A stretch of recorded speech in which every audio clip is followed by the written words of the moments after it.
दिल्ली में होने वाले विधानसभा चुनाव से पहले आम आदमी पार्टी की मुश्किलें लगातार बढ़ती जा रही हैं। पार्टी के नेताओं को लेकर लगातार खुलासे हो रहे हैं।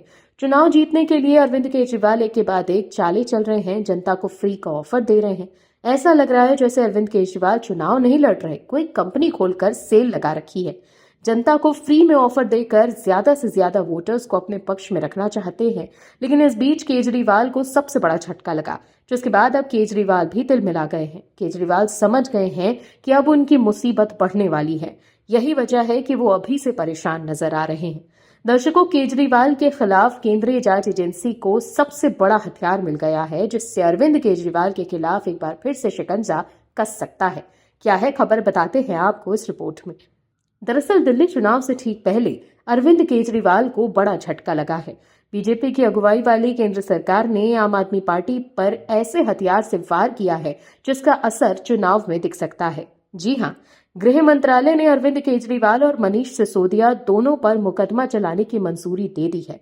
अब ईडी आबकारी नीति से जुड़े मनी लॉन्ड्रिंग मामले में दोनों के खिलाफ मुकदमा चला सकती है। केंद्र सरकार से ईडी को ये मंजूरी ऐसे वक्त में मिली है जब कुछ दिन बाद में चुनाव होना है। अरविंद केजरीवाल के खिलाफ केस दर्ज करने की ये इजाजत एमएचए की ओर से ईडी को मनी लॉन्ड्रिंग रोकथाम अधिनियम के तहत मिली है। दिल्ली के एक विशेष पीएमएलए अदालत ने अरविंद केजरीवाल के खिलाफ आरोप तय करने पर ईडी को रोक लगा दी है। अरविंद केजरीवाल ने दिल्ली हाईकोर्ट का दरवाजा खटखटाया था। उन्होंने कहा था कि पीएमएलए के तहत मुकदमा चलाने के लिए जरूरी मंजूरी के बिना भी ट्रायल कोर्ट ने चार्जशीट का संज्ञान लिया है, मगर अब कानूनी प्रक्रिया पूरी होने के साथ ही आबकारी नीति घोटाले में आरोपियों के खिलाफ आरोप तय करने का मंच तैयार हो सकता है। एक्शन लेने के लिए ईडी के सामने रास्ता साफ है। आपको बता दें कि इस मामले में सीबीआई को भ्रष्टाचार निवारण अधिनियम के तहत अरविंद केजरीवाल पर मुकदमा चलाने की मंजूरी मिल गई थी। वहीं ईडी ने सुप्रीम कोर्ट के आदेश के अनुसार सीआरपीसी की धारा 197(1) के तहत अलग से मंजूरी मांगी थी। वहीं अब दिल्ली में चुनाव से ठीक 5 दिन पहले 30 जनवरी को स्पेशल कोर्ट इस मामले को उठा सकती है। जरूरी दस्तावेज पेश करने के बाद ईडी आरोप तय करने पर जोर दे सकती है। एक बार आरोप तय हो जाने के बाद अरविंद केजरीवाल और सिसोदिया के खिलाफ मुकदमा शुरू हो जाएगा। पिछले साल सितंबर में सुप्रीम कोर्ट ने केजरीवाल को जमानत दी थी। सिसोदिया को 1 महीने पहले ही जमानत मिल गई थी। देरी से शुरू हुए मुकदमे को देखते हुए सुप्रीम कोर्ट ने उन्हें राहत दी थी। अब अगर मुकदमा शुरू होता है तो बीजेपी चुनाव प्रचार के आखिरी मौके पर आम आदमी पार्टी पर और जोरदार हमला करेगी। ऐसे में भ्रष्टाचार के मुद्दे पर अरविंद केजरीवाल के जवाब देना मुश्किल हो सकता है। राहुल गांधी ने भी हाल ही में भ्रष्टाचार को लेकर अरविंद केजरीवाल पर निशाना साधा था।